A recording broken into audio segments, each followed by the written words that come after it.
Hello student, this is Fazan sir here. Now today in this video lecture I will discuss about the class 11 biology chapter 14 respiration in plants, and this is my first lecture in this chapter. So first question is that is the process of respiration occurs in plants or not? क्योंकि हमारे mind में जो एक concept ये रहता है कि जो प्रोसेस ऑफ रिस्पायरेशन होती है वो एनिमल के अंदर होती है और प्रोसेस ऑफ फोटोसिंथेसिस प्लांट के अंदर होता है. But in case of plant both respiration and photosynthesis process is occurs. अब यहाँ पे बच्चों के माइंड में क्वेश्चन और रहता है कि जो रिस्पायरेशन प्रोसेस होती है प्लांट के अंदर वो नाइट टाइम में होती है और जो फोटोसिंथेसिस होती है वो डे टाइम में होती है. तो यहाँ पे कॉन्सेप्ट ये नहीं है. कॉन्सेप्ट क्या है?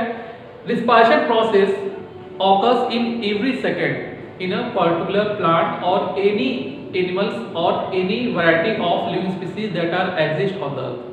तो हमारे अर्थ में जितने भी लिविंग स्पीसीज हैं, चाहे वो बैक्टीरिया हो, चाहे हमारे पास वो प्रोटोजोअन्स हो, चाहे हमारे पास वो प्रोटिस्टा हो, फंगस हो, प्लांट्स हो, एनिमल हो, कोई भी लिविंग स्पीसीज हो, उन सब के अंदर रिस्पायरेशन की प्रोसेस होती है और ये एवरी सेकेंड उनके बॉडी के अंदर चल रहा होगा. ये प्रोसेस रुकती नहीं है, ये लगातार चलती रहती है.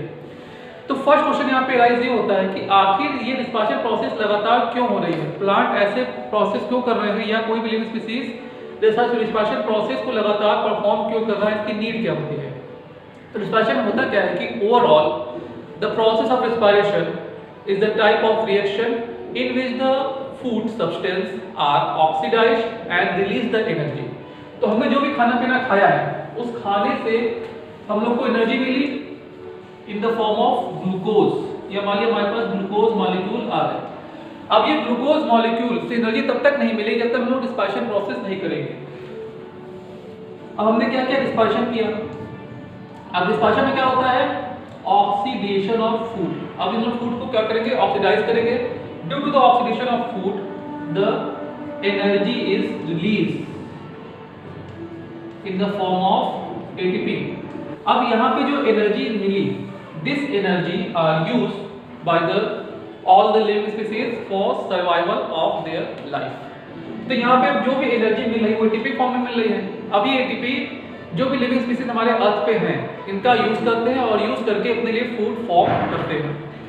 तो यहाँ पे एटीपी ही एनर्जी का सोर्स है हमारे बॉडी के अंदर. अगर हमारे पास एटीपी नहीं होगा तो हम लोग कोई फंक्शन परफॉर्म नहीं कर पाएंगे. जैसे अगर हम मार्केट जाते हैं तो मार्केट जाने के बाद अगर हमारे पास जो पैसे हैं वो रुपए में होंगे तब तो जो दुकानदार होगा उसको ले लेगा, लेकिन अगर उसको डॉलर दिया या कोई और करेंसी दी तो उसको नहीं लेगा.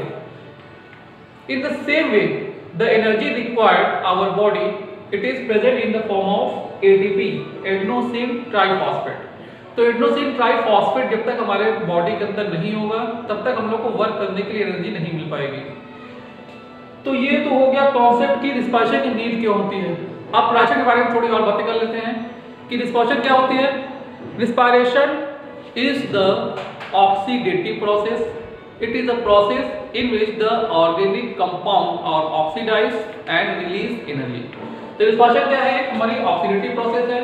इसमें क्या होता है कि ऑर्गेनिक कंपाउंड का ऑक्सीडेशन होता है और उसके बाद क्या निकलती है? एनर्जी रिलीज होती है.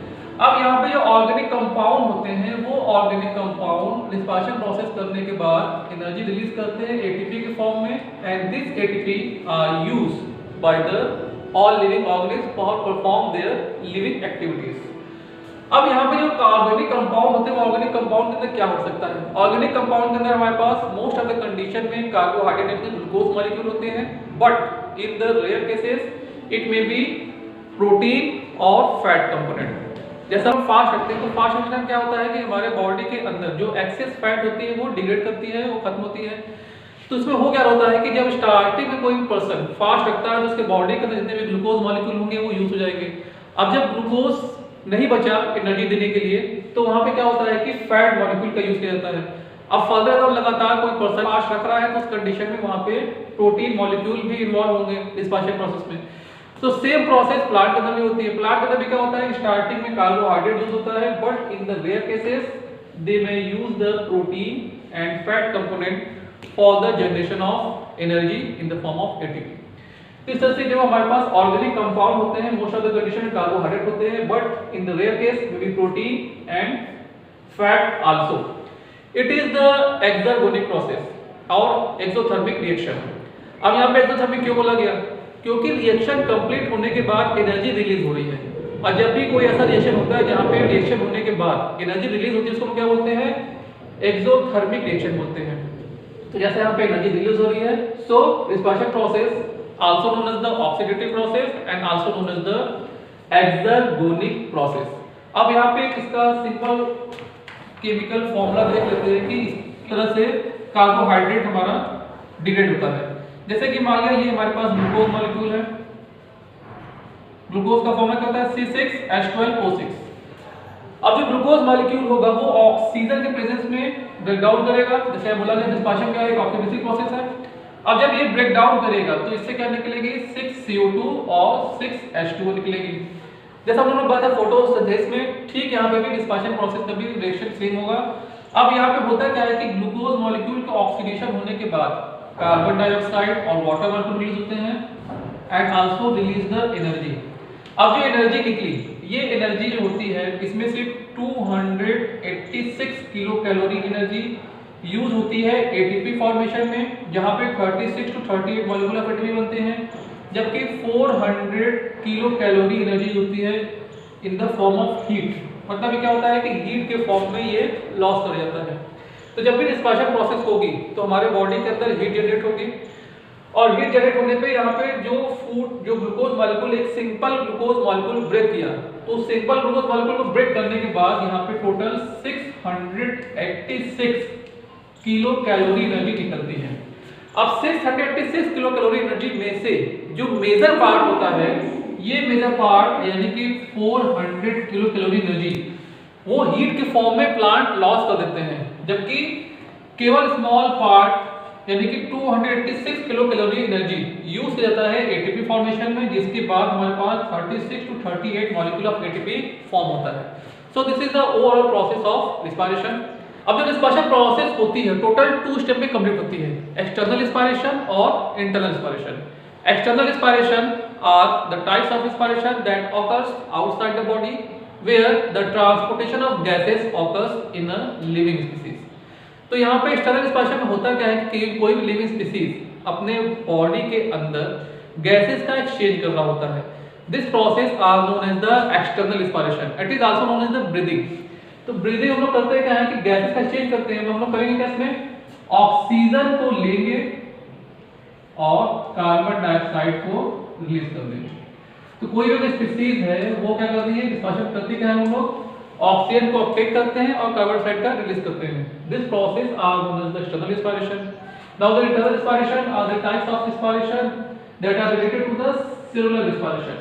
It means the oxidation of food. जैसा हम लोगों ने यहाँ पे बात किया, तो ये जो हमारी क्या होगी, ये होगा इंटरनल रिस्पायरेशन। इंटरनल रिस्पायरेशन मतलब क्या हो गया कि ऐसा रिस्पायरेशन जो कि सेलुलर रिस्पायरेशन से रिलेटेड है, यानी कि किसी सेल के अंदर हो रहा है जहां पे ऑर्गेनिक फूड को ऑक्सीडाइज करके उससे हमारे पास एनर्जी हम लोग लेंगे। अब यहाँ पे जो एक्सटर्नल रिस्पायरेशन होती है उसको हम बोलते हैं ब्रीदिंग। अब breathing process all living species perform करते हैं, चाहे हमारा बैक्टीरिया हो, चाहे हमारे पास प्रोटिस्टा हो, फंगस हो, प्लांट हो, एनिमल हो, कोई भी हो। तो जो मोनेरल्स होते हैं, जो मतलब जो बैक्टीरिया होते हैं, उनके अंदर ये प्रोसेस परफॉर्म की जाती है थ्रू द प्लाज्मा मेम्ब्रेन। अब यहाँ पे जो प्लाज्मा मेम्ब्रेन होती है, ये प्लाज्मा मेम्ब्रेन किसी भी सिंगल सेल स्पीसीज पास पाई जाती है। हमारे पास चाहे बैक्टीरिया हो, चाहे फंगस हो, प्लांट हो, कोई भी स्पीसीज हो, उसमें प्लाज्मा मेम्ब्रेन होती है। लेकिन हम बात करें बैक्टीरिया की, तो बैक्टीरिया स्पीसीज के बाहर जो आउटर मोस्ट लेयर होती है वो प्लाज्मा मेम्ब्रेन की बनी होगी और उसके बाहर एक एक्स्ट्रा लेयर होती है सेल वॉल। तो यहाँ पे जो प्रोसेस ऑफ रिस्पायरेशन हो रही है किससे हो रही है? थ्रू प्लाज्मा मेम्ब्रेन हो रही है। तो प्लाज्मा मेम्ब्रेन की हेल्प से ये लोग अपने गैसेस का एक्सचेंज करते हैं। In the same, if you talk about the protista and fungus species, they perform the respiration by the help of through body surface. अब यहाँ पे फंगस स्पीसीज जो होती है, जैसे हम लोग बात करें मशरूम की, वो प्रोसेस ऑफ रिस्पायरेशन करती है through body surface. In the same, if you talk about the animal, the different type of animal perform the different type of breathing activities. I discuss this topic in the animal physiology chapter when I teach this chapter. Now here I discuss about the process of respiration in plants. तो plant के बारे में बात कर लेते हैं। तो जो प्लांट होते हैं, प्लांट के अंदर रिस्पायरेशन प्रोसेस उनके स्टोमेटा के थ्रू होगी या लैक्टिकेज के थ्रू होगी या बॉडी पोर के थ्रू होगी। तो यहाँ पे जो उनकी स्टेट्स होती है, स्टेट के ऊपर जो बॉडी पोर होंगे या लैक्टिकल होंगे वहां से हो सकती है प्रोसेस, या मोस्ट ऑफ द कंडीशन में जो लीफ के ऊपर स्टोमेटा पाई जाती है, this stomata are responsible for exchange of gases in case of plant. तो यहाँ पे रेस्पिरेशन यानी ब्रीदिंग प्रोसेस कहाँ हो रही है, स्टोमेटा के अंदर हो रही है। अब स्टोमेटा के थ्रू ये लोग क्या करते हैं, गैसेस का एक्सचेंज करते हैं। अब जैसे यहाँ पे लिखा जा रहा है कि यहाँ पे क्या हो रहा है, ऑक्सीजन को लिया जा रहा है, कार्बन डाइऑक्साइड को रिलीज किया जा रहा है। तो जैसा हम लोग जानते हैं कि हमारे एटमॉस्फेयर के अंदर डिफरेंट टाइप गैसेस होती है, नाइट्रोजन होते हैं, ऑक्सीजन होती है, कार्बन डाइऑक्साइड होती है और भी बहुत नंबर ऑफ गैसेस होती है। तो क्या प्लांट केवल ऑक्सीजन को ही लेगा, अदर गैसेस को नहीं लेगा? No, plant take all types of gases that are present in the atmosphere. Nitrogen को भी लेगा, ऑक्सीजन को भी लेगा और इसके अलावा जो भी गैसेस यहाँ पे होगी, ऑर्गन भी लेगा, कार्बन डाइऑक्साइड भी लेगा। लेकिन अब जिसको जिसकी नीड होगी उसके अकॉर्डिंग उसका वो अपना यूज कर लेगा और अदर को फिर से रिलीज कर देगा। तो प्लांट को नीड होती है रिस्पायरेशन टाइम पे ऑक्सीजन की, तो उसने ऑक्सीजन को ले लिया, अदर गैसेस को रिलीज कर दिया। So in this way plant perform the process of external respiration. Now if we talk about the internal respiration, internal respiration is called cellular respiration, and cellular respiration again further divided to two main categories, aerobic respiration and anaerobic respiration. Now I will discuss about the difference between the aerobic and anaerobic respiration. Now I am going to discuss about the difference between the aerobic and anaerobic respiration. These two terms are related to the cellular respiration. तो ऐसा हम लोग जानते हैं कि cellular respiration क्या होता है, किस सेल के अंदर हो रहा होता है। इसका मतलब क्या हुआ कि हमारे पास एरोबिक और एनारोबिक रिस्पायरेशन जो कि सेलुलर रिस्पायरेशन के पार्ट हैं वो दोनों ही कहाँ होंगे, सेल के अंदर होंगे। तो ये वहां मैंने एक सेल ड्रॉ कर रखी है, this is a single cell where the aerobic respiration and anaerobic respiration are occurs. अगर यहाँ पे ऑक्सीजन प्रेजेंट होगी तो क्या होगा, एरोबिक रिस्पायरेशन होगा। अगर ऑक्सीजन एब्सेंट होगी तो क्या होगा, हमारा एनारोबिक रिस्पायरेशन होगा। But in the both cases, the organic compound most of the condition are used are known as glucose molecule, यानी कार्बोहाइड्रेट यानी कि glucose molecule most of the condition में रिस्पायरेशन प्रोसेस के अंदर यूज होते हैं। अब वो क्यों यूज होते हैं इसके बारे में हम आगे वाले वीडियो में बात करेंगे। Now this glucose molecule undergo into the process of glycolysis, due to this it synthesise the pyruvate. अब यहाँ पे ग्लूकोज मॉलिक्यूल होता है, ये ग्लूकोज मॉलिक्यूल बना होता है टोटल 6 कार्बन का, 1 2 3 4 5 6। अब यहाँ पे टोटल 6 कार्बन का बना ये ग्लूकोज मॉलिक्यूल होता है। अब जब यहाँ पे जब रिस्पायरेशन प्रोसेस स्टार्ट होती है तो सबसे पहले क्या होता है, ग्लाइकोलाइसिस होती है।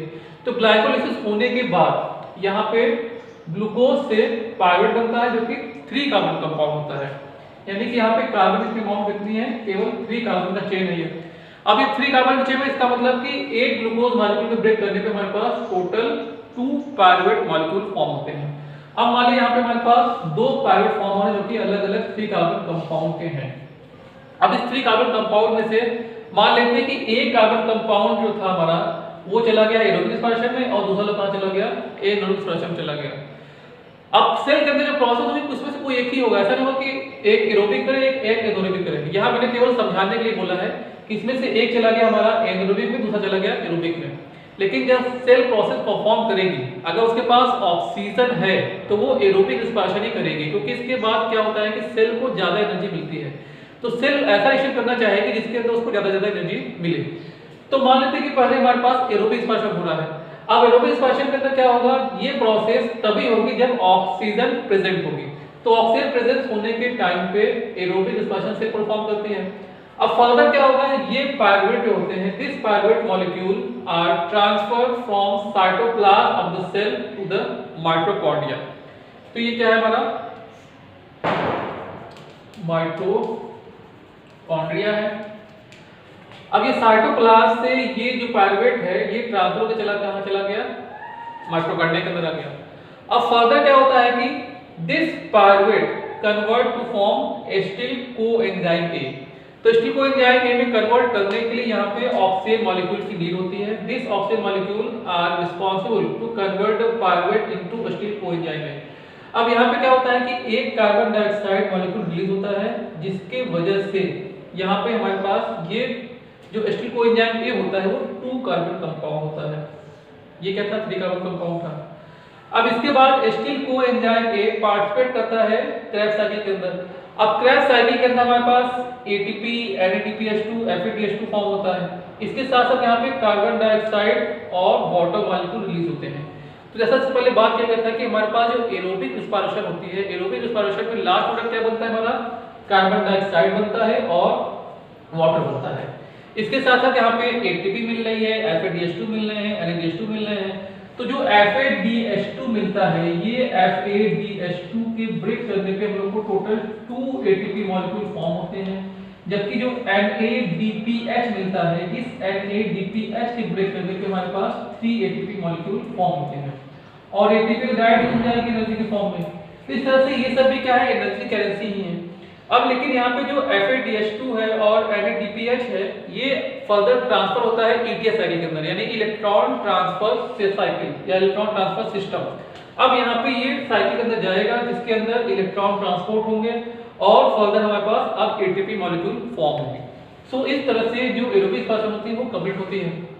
अगर हम लोग बात करें एनारोबिक रिस्पायरेशन की, मान लिया कि कोई स्पीशीज है, वो ऐसी कंडीशन में जहां पर उसको ऑक्सीजन सप्लाई नहीं हो पा रही है, उस कंडीशन में क्या होगा, वो लोग एनारोबिक रिस्पायरेशन करेंगे क्योंकि उसको एनर्जी तो जनरेट करनी ही है। विदाउट एनर्जी कोई भी स्पीशीज सर्वाइव नहीं कर सकती।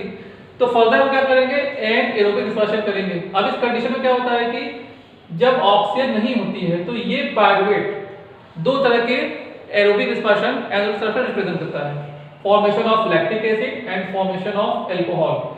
Lactic acid are synthesized most of the condition in case of bacterial species and also synthesized in human body।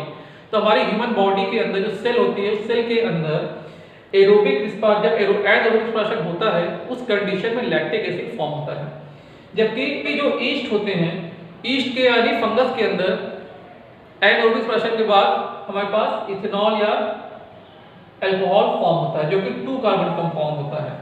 तो यहाँ पे एक कार्बन का लॉस हुआ होगा, यहाँ पे 3 कार्बन से 3 कार्बन कंपाउंड ही बन गया। ओवरऑल इस प्रोसेस क्या होता है कि 2 मॉलिक्यूल ऑफ ATP फॉर्म होती है। So here the energy are form very less amount. So in this condition cell mostly prefer the aerobic respiration. अब यहाँ पे हम लोग बात कर लेते हैं कि किस तरह से हम लोग एरोबिक और एनारोबिक रिस्पायरेशन में डिफरेंस राइट कर सकते हैं। First difference is that this process occurs in the absence of oxygen, aerobic की अगर बात करें, and this process occurs in the presence of oxygen।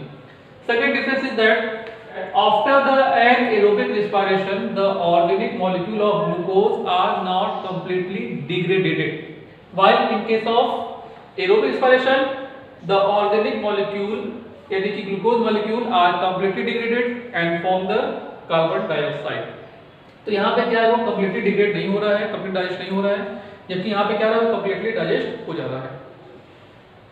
Now the next difference is that in case of anaerobic respiration total last product are synthesised, it may be lactic acid or alcohol. In case of aerobic respiration the last product are synthesised are known as, third वाले होते हैं carbon dioxide and water. तो यहाँ पे last product क्या मिल रहा है हम लोगों को, कार्बन डाइऑक्साइड और वाटर मिल रहा है। Now the next difference is that fourth difference in case of anaerobic respiration only 2 molecule of ATP are synthesized, while in case of anaerobic respiration total 36 to 38 molecule of ATP are synthesized। अब यहाँ पे 36 और 38 का variation क्यों आ रहा है, इसको भी हम लोग आगे आने की वीडियो में बात करेंगे। नेक्स्ट डिफरेंस देख लेते हैं। हमारे पास जो एरोबिक रिस्पायरेशन होती है, एरोबिक रिस्पायरेशन सेल के साइटोप्लाज्म में भी होती है और माइटोकॉन्ड्रिया के अंदर भी होती है, क्योंकि ये प्रोसेस यहाँ से स्टार्ट हुई, स्टार्ट होने के बाद माइटोकॉन्ड्रिया के अंदर कंप्लीट हुई।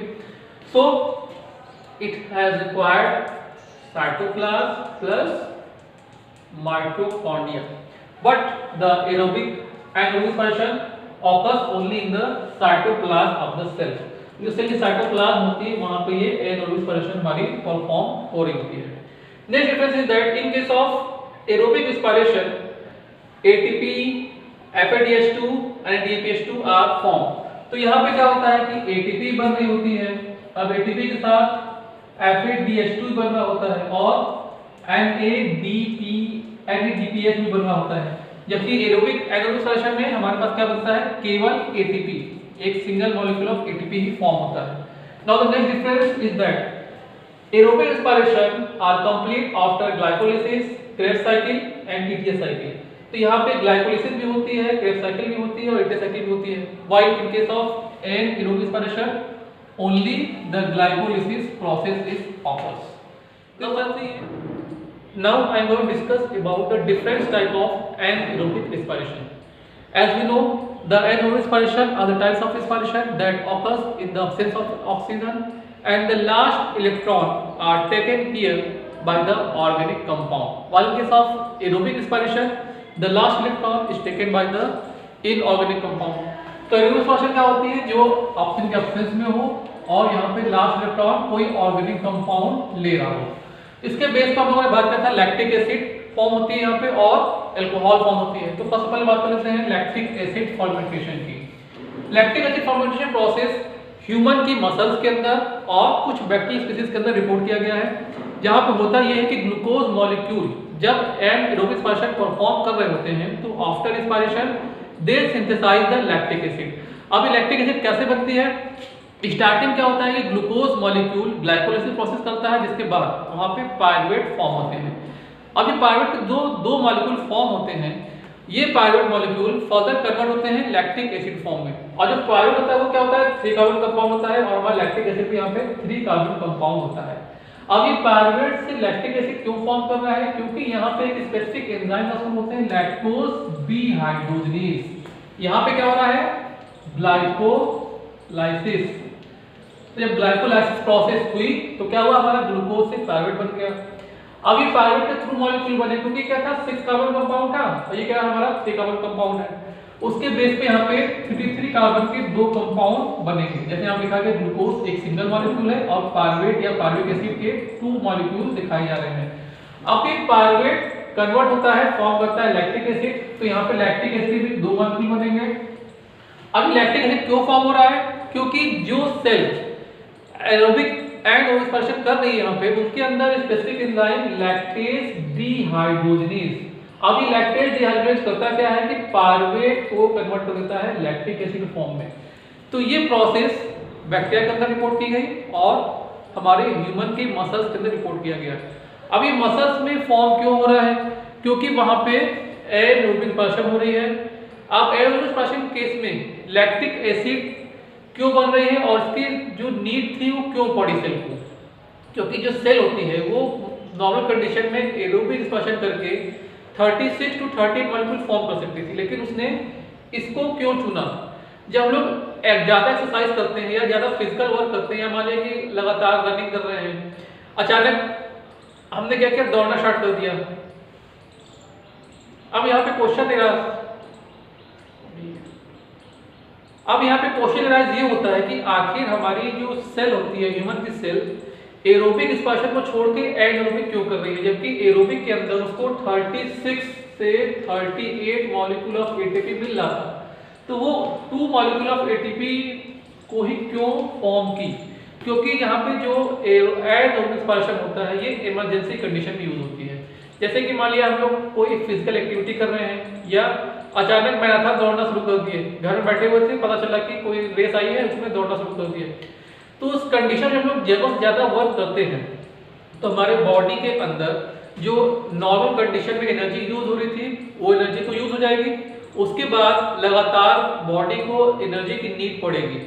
अब बॉडी अगर एरोबिक रिस्पायरेशन करती है तो ये एरोबिक रिस्पायरेशन एक लॉन्ग टाइम टेकिंग प्रोसेस होती है, जिसके बाद उसको 30 से 38 मॉलिक्यूल ऑफ एटीपी तो मिलेगा, लेकिन लगातार हम लोग दौड़ रहे हैं, लगातार फिजिकल वर्क कर रहे हैं, उस कंडीशन हम लोग को उस टाइम पे एनर्जी की नीड होगी।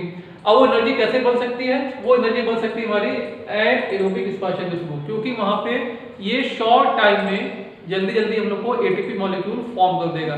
तो उस कंडीशन में सेल करती क्या है कि अपनी एनर्जी की नीड को कंप्लीट करने के लिए एनाएरोबिक रिस्पायरेशन करती है। अब यहाँ पे क्या हुआ, लैक्टिक एसिड फॉर्म कर गया। अब लैक्टिक एसिड फॉर्म करने के बाद जब मान लिया कोई पर्सन नॉर्मल कंडीशन में होता है तो ये लैक्टिक एसिड फर्दर यूज किया जाता है एरोबिक रिस्पायरेशन में। तो ये लैक्टिक एसिड बना या नहीं बना इसको हम लोग कैसे आइडेंटिफाई कर सकते हैं। तो मान लीजिए कभी कभी जैसे आप लोग जब ज़्यादा फिजिकल वर्क कर लेते हैं तो आप में हाथ में दर्द होता है, पैर में दर्द होता है। अगर बहुत ज़्यादा वर्क कर लेंगे तो क्या होगा कि हम कभी कभी क्या होती है हमारे हाथों के अंदर या पैर के अंदर गांठ बन जाती है, तो क्रम्प लाइक स्ट्रक्चर दिखाई पड़ता है। तो ये जो क्रम्प होते हैं, जो गांठ होती है, अब इस गांठ में होता क्या है, लैक्टिक एसिड होता है। तो लोग सजेस्ट क्या करते हैं, सेकने के लिए सजेस्ट करते हैं, मतलब जो भी हमारे पास पेन एरिया है वहाँ पे हम लोग सेकाई करें, तो सेकाई करने से क्या होता है, वो सही हो जाता है। क्यों सही हो रहा है, क्योंकि वहाँ पे लैक्टिक एसिड डिपॉजिट है, और जब हम उसको सेकते हैं तो वो जल्दी डिग्रेड होता है और वहाँ से हट जाता है, जिसकी वजह से हम लोग को पेन जो सेंस हो रहा है पेन का, वो उसमें हम लोग को रिलीफ मिलता है। तो ये लैक्टिक एसिड उसका आगे होगा क्या, this lactic acid further transport our liver by the blood vessels. हमारे बॉडी में जहाँ पे लैक्टिक एसिड बनी होगी, अब ये लैक्टिक एसिड ब्लड में डिसॉल्व होकर कहाँ जाएगी, हमारे लीवर के अंदर जाएगी। अब लीवर में जाने के बाद this lactic acid further convert in the pyruvate and glucose. अब यहाँ पे ग्लूकोज मॉलिक्यूल फिर से चेंज होता है, तो चेंज होने के बाद जब ये ग्लूकोज मॉलिक्यूल बना लेता है, तो ये ग्लूकोज मॉलिक्यूल फिर से ब्लड के अंदर आएगा और ब्लड जहाँ पे इसकी नीड होगी वहाँ पे उसको सप्लाई कर देगी। तो इस तरह से लैक्टिक एसिड का फर्मेंटेशन प्रोसेस होता है इमरजेंसी कंडीशन में, जब हम लोग को एनर्जी की नीड होती है। But in case of bacteria this process occurs in the normal condition with the oxygen are absent। Now I don't know when the oxygen molecule are absent. Now I will discuss the next alcoholic fermentation. Alcoholic fermentation reported in case of yeast and some bacterial species, where after the fermentation यानी कि anaerobic respiration total 2 molecule of alcohol are formed and it is consist of only 2 carbon compound। अभी कैसे होता है तो देख सकते हैं। सबसे पहले क्या होगा, ये ग्लूकोज मॉलिक्यूल कन्वर्ट होगा पायरुवेट फॉर्म में, तो यहाँ पे क्या होता है NADP प्लस यूज होता है, कन्वर्ट होता है NADPH में। अब ये NADPH में कन्वर्ट होने के बाद फर्दर ये पायरुवेट क्या होगा, कन्वर्ट होगा 2 मॉलिक्यूल ऑफ एसिटाल्डिहाइड। अब यहाँ पे एसिटाल्डिहाइड को कन्वर्ट करने के लिए यहाँ पे स्पेशल एंजाइम पसंद होते हैं पायरुवेट डीकार्बोक्सिलेज। अब पायरुवेट डीकार्बोक्सिलेज करता क्या है, डीकार्बोक्सिलेज क्यों बोला गया, क्योंकि यहाँ पे हम लोग एक कार्बन मॉलिक्यूल को रिलीज कर रहे हैं, इसलिए बोला गया डी। तो डीकार्बोक्सिलेज मतलब कि कार्बन को हटाना, अलग करना। तो ये क्या था, हमारा पायरुवेट डीकार्बन कंपाउंड था, जबकि एसिटाल्डिहाइड क्या है, 2 कार्बन कंपाउंड है। तो यहाँ पे overall carbon dioxide gas release होती है। अब यहाँ पे हमारे पास 2 मॉलिक्यूल थे, यहाँ पे 2 मॉलिक्यूल बन रहे हैं, उसके बेस पे हमारे पास 2 कार्बन डाइऑक्साइड रिलीज होंगे। अब एसिटाल्डिहाइड फर्दर कन्वर्ट होता है इथेनॉल में और अल्कोहल फॉर्म में। अब इसको कन्वर्ट करने के लिए सेल के अंदर स्पेसिफिक एंजाइम होते हैं, इसको हम बोलते हैं अल्कोहलिक डिहाइड्रोजनेज। अब अल्कोहलिक डिहाइड्रोजनेज एंजाइम जो होते हैं NADH जो यहाँ पे फॉर्म हुआ था उसका यूज करते हैं, और यूज करने के बाद उसको NADP प्लस में कन्वर्ट कर देते हैं, तो ओवरऑल हमारे पास इथेनॉल फॉर्म हो जाता है। This alcohol are used in the different types of formation of alcoholic substance such as wine, beer, whisky, rum. तो इस सबको फॉर्मेशन करने के लिए हम लोग यहाँ पे फंगस स्पीसीज या बैक्टीरियल स्पीसीज का यूज करते हैं, जिसके हेल्प से डिफरेंट टाइप के अल्कोहलिक सब्सटेंस फॉर्म किए जाते हैं। Now here our topic is complete. In the next video lecture I am discuss about the aerobic respiration.